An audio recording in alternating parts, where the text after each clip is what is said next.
नमस्कार, मेरा नाम है डॉक्टर पूरू धवन और आज इस वीडियो में हम बात करेंगे इन वेट के बारे में कि पैरालिसिस पेशेंट इन वेट की हेल्प से कैसे अपनी आर्म के अंदर, अपनी एल्बो के अंदर, अपने शोल्डर के अंदर ताकत बढ़ा सकता है।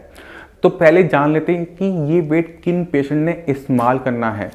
जिन पैरालिसिस पेशेंट की आर्म पूरी उठनी शुरू हो जाए बट उसमें ताकत ना हो, बहुत जोर लगाना पड़ता हो, उन पेशेंट के लिए ये वेट हेल्पफुल हो सकते हैं। तो ये बहुत सिंपल से हैं, बहुत कॉस्टली नहीं है, 200-300 रुपये के आते हैं।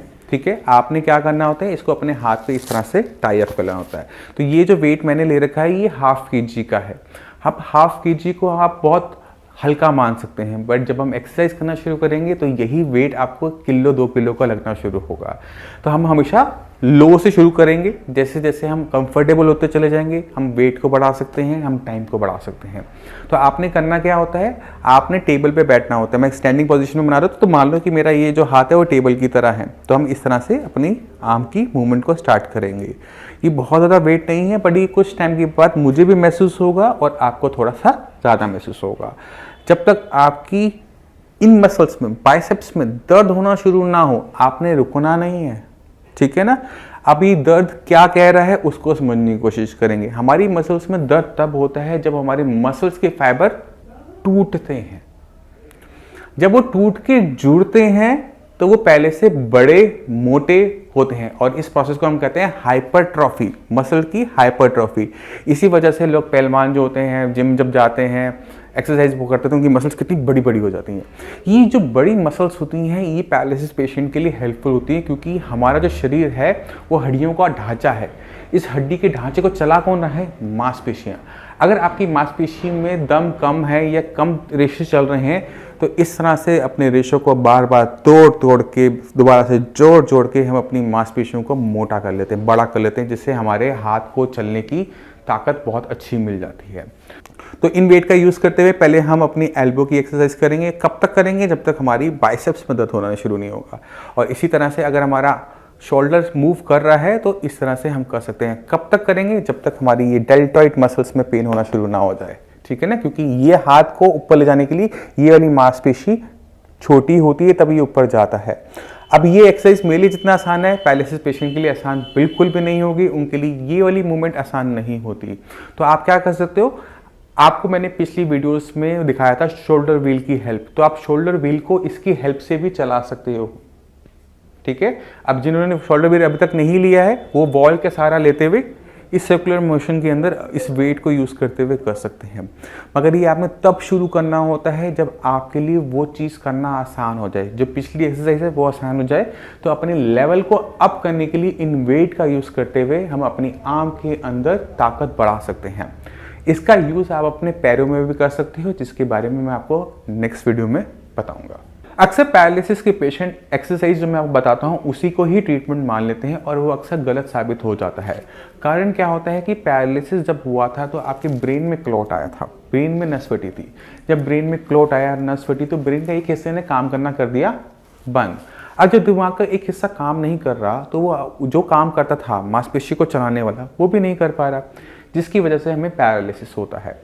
पैरालिसिस के अंदर एक्सरसाइज ज़रूरी है, बट ब्रेन पे काम करना उतना ही ज़रूरी है जितना हमारी एक्सरसाइज। क्योंकि जब हम एक्सरसाइज कर रहे हैं तो हम ब्रेन को ही सिखा रहे हैं कि इस हाथ को चलाना कैसे है, बट क्या हमारा ब्रेन रेडी है सीखने के लिए? जब तक हम ब्रेन को रेडी नहीं करते तब तक हमें पैरालिसिस में करने वाली एक्सरसाइज का रिजल्ट नहीं मिलता। तो सबसे पहला काम आपने क्या करना होता है पैरालिसिस ट्रीटमेंट के अंदर, कि अपने ब्रेन को रेडी करना होता है कि जो आप एक्सरसाइज कर रहे हो वो सीखे, क्योंकि वही हमें आगे चलने लायक, बोलने लायक, हाथ से काम करने लायक बनाता है। तो मैं चाहता हूँ कि इस वीडियो के बाद आप एक पूरी की पूरी वीडियो देखें जिसके अंदर किस तरह से पैरालिसिस पेशेंट का ट्रीटमेंट किया जाता है, किन किन चीज़ों का ध्यान रखा जाता है, उसके बारे में आपको पूरी जानकारी मिल पाएगी। नमस्कार, मेरा नाम है डॉक्टर पूरू धवन और आज हमारे साथ हैं हुसैन साहब। हुसैन साहब को पैरालिसिस और पार्किंसन दोनों की दिक्कत रही है। ठीक है, और पहले आप बताइए कि पिछले महीने आपको क्या दिक्कत थी, क्या महसूस करते थे? पिछले महीने चलने में लड़खड़ाते थे सर। अच्छा। गिरने का खौफ था, डर था, लेकिन और अब पहले से बेहतर है। ठीक है, अब 1 महीने में शरीर में क्या बदलाव हुआ? काफ़ी अच्छा महसूस कर रहा हूँ पहले से। क्या अच्छा हुआ? जो आपको हाथ काँपता था, अब हाथ काँपता है? कम कम रहा। हाथ करो सामने, पहले ज्यादा कांपता था। हाँ काफ़ी ठीक है, और गिरने का डर आपका खत्म हो जी गया। जी जी। उसके बाद आपका नींद में क्या फर्क आया? नींद बहुत अच्छी आ रही है पहले पहले से। नींद नहीं आती थी? घबराहट सी होती थी रात को घबराहट होती जी थी? अब जो आती है नहीं। अच्छा। और मांसपेशियों में अकड़न? हाँ हल्की बहुत है। हल्की फुल्की रह जी गई है। इस पे गर्दन में थोड़ी बहुत रह गर्दन गई, में गर्दन जी। हिलाओ पूरी। ठीक है, अब लगता है काम पे जा पाओगे? हाँ बिल्कुल। ठीक है, और स्पीड थोड़ी सी आई? काफ़ी स्पीड आई है सर। एक बार चल के दिखाओ।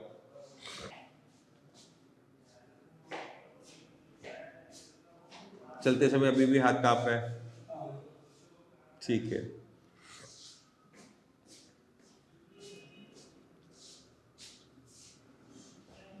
आप इनके साथ रहते हो, आपको इनके अंदर क्या बदलाव नजर आया?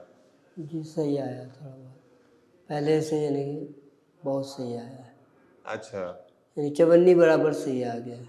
अच्छा, जी मतलब पहले पहले ऐसे लग रहा था कि चलते चलते लग रहा था ऐसा कि गिर जाएगा। हाँ। हाँ हाथ में कंपन बहुत ज़्यादा था। अच्छा, अभी हाथ का कंपन थोड़ा बहुत कंट्रोल में आ गया। कंट्रोल में आ गया सर।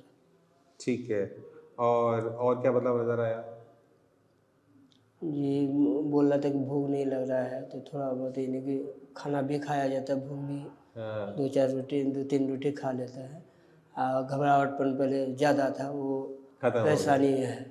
ठीक है, अभी भी थोड़ा सा चलने में तो थोड़ी दिक्कत है, उसको हम अभी सॉल्व करवाएंगे। ठीक है, चाल आज ठीक करेंगे। तो आपने खुद देखा कि पार्किंसन के पेशेंट हो चाहे पैरालिसिस के पेशेंट हो, दोनों में ही बहुत अच्छा आराम आता है अगर हम सही तरीके से काम करते हैं। ये जो रिजल्ट आप 1 महीने में देख रहे हैं, ये क्यों आए, किस वजह से है, उसको भी समझना बहुत ज़्यादा ज़रूरी हो जाता है। जब हम पार्किंसन की बात करते हैं तो पार्किंसन के अंदर ब्रेन के सेल्स मर रहे होते हैं, डिग्रेड हो रहे होते हैं, जिसकी वजह से ब्रेन के सेल्स जो एक केमिकल बनाते हैं डोपामाइन, वो नहीं बन पाता और आपका जो कोऑर्डिनेशन है मसल्स के साथ, ब्रेन का कोऑर्डिनेशन है वो कम होना शुरू हो जाता है और पेशेंट में कंपन देखने को मिलती है, गिरने का डर लगता है क्योंकि पैर की मांसपेशियां, कमर की मांसपेशियां पे ताकत महसूस नहीं होती। और जब हमने इसको ठीक करना है तो हमारे पास 2 रास्ते होते हैं, या तो हम डोपामाइन को बाहर से हम लेते रहे, सिंडोपा हम चलाते रहे जैसे आप खा रहे थे। जी उसके साथ दिक्कत क्या होती है कि आपने ब्रेन के अंदर जो सेल मर रहे हैं उनको मरने से रोका ही नहीं, वो मरते चले जाएंगे और सिंडोपा की मात्रा आपकी बढ़ती चली जाती है। नुकसान क्या होता है कि कुछ टाइम के बाद सिंडोपा काम करना बंद कर देती है, सिंडोपा खाते हुए भी आपको आराम देखने को नहीं मिल रहा होता। मगर अगर हम ब्रेन के अंदर जो नुकसान हो रहा है उस नुकसान को होने से रोक दें तो हमारा काम बन जाता है। तो ब्रेन के अंदर जो नुकसान हो रहा होता है एक कारण से हो रहा होता है, उसके पीछे कुछ ना कुछ रीजन होता है। अपने आप तो कोई चीज होगी नहीं, ब्रेन के सेल अपने आप तो मरेंगे नहीं, कोई ना कोई कारण जरूर होगा। अगर आप वो कारणों को हटा देते हो, उन रीजंस को हटा देते हो, तो ब्रेन के सेल्स आगे बनना जो है वो बंद कर जाते हैं। अब पार्किंसन में ब्रेन के सेल्स को नुकसान पहुंचाने वाले बहुत सारे रीजंस हैं। ठीक है, कुछ को हम कंट्रोल कर सकते हैं, कुछ को हम कंट्रोल नहीं कर सकते। तो हम क्या देखते हैं, जो हमारे कंट्रोल में आने वाली चीज़ें हैं अगर हम उनको कंट्रोल कर लेते हैं तो पेशेंट में बहुत तेज़ी से हमें चेंजेस देखने को मिलते हैं, जैसे हमें हुसैन साहब के साथ देखने को मिला।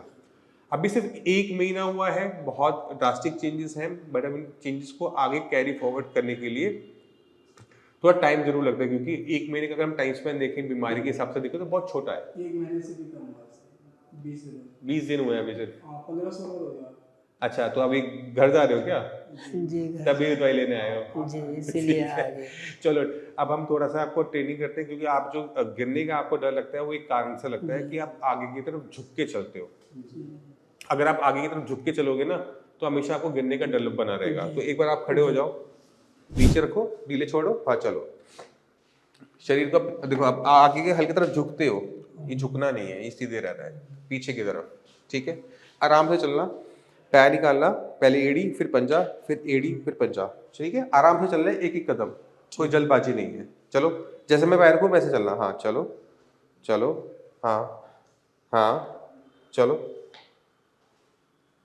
ठीक है, हाथ को थोड़ा ढीला छोड़ो कि हिले, हाँ हिल रहा है। नहीं ऐसे नहीं हिले, ऐसे हिले।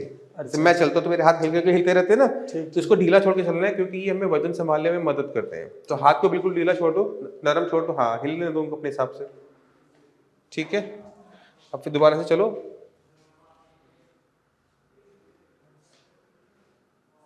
ठीक है। बॉडी को आप थोड़ा सा स्टिफ कर रहे हो क्योंकि मांसपेशियां अभी थोड़ी सी अकड़ी हुई है, थोड़ी सी अकड़न खत्म होगी, आपकी चाल ठीक हो जाएगी। ठीक है, तो आपने खुद देखा कि छोटी छोटी चीजें होती हैं, हमने ध्यान देना होता है कि हम पैर किस तरह से रख रहे हैं। अगर हम पैर को इस तरह से रखेंगे तो चाल अलग अलग है, अगर हम इस तरह से रखेंगे तो चाल हमारी बदल जाती है। तो अक्सर पेशेंट को डर कब लगता है, जब वो आगे की तरफ झुक के चल रहा होता है, जी जी जी। ये चाल बन जाती है। तो हमने झुक के नहीं चलना होता, हमने सीधा चलना होता है। जब हम सीधा चलेंगे, पैर को जैसे एक एंगल पे रखना होता है, एड़ी पहले पंजा बाद में। जब हम इस तरह से चलते हैं तो पेशेंट को गिरने का डर खत्म हो जाता है। दोबारा चल के दिखाओ, बताओ डर है, बचा कुचा नहीं है, खत्म। ठीक है, तो आपको अपने पोस्चर पे भी ध्यान रखना है क्योंकि बीमारी हमारे चलने का और चीजों को बदल देती है। तो आपको पहले वाले फॉर्म में जाने के लिए आपको उसको समझना पड़ता है कि हमने पहले कैसे थे।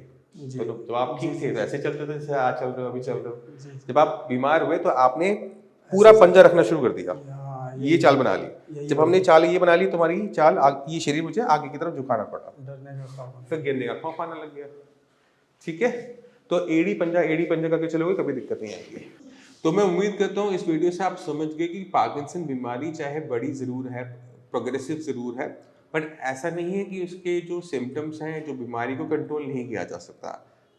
एक अच्छी डाइट, एक अच्छी एक्सरसाइज और एक अच्छा मार्गदर्शन बहुत होता है पेशेंट के लिए। और अगर पेशेंट उसको लाइफ टाइम कंटिन्यू करता है, जो मार्गदर्शन दिया है, चाहे खाने में हो चाहे एक्सरसाइज में हो, तो भी बीमारी पलट के वापस नहीं आती, रुक जाती है। ठीक है, कुछ थोड़ा बहुत जरूर रह जाता है, मैं ये मानता हूँ, बट आपकी उम्र है अभी 40 साल, यहाँ से बढ़े आगे 40 साल और अगर बीमारी को बढ़ने देंगे तो वो तो अगले 10-20 साल में हालत बहुत बुरी कर देगी।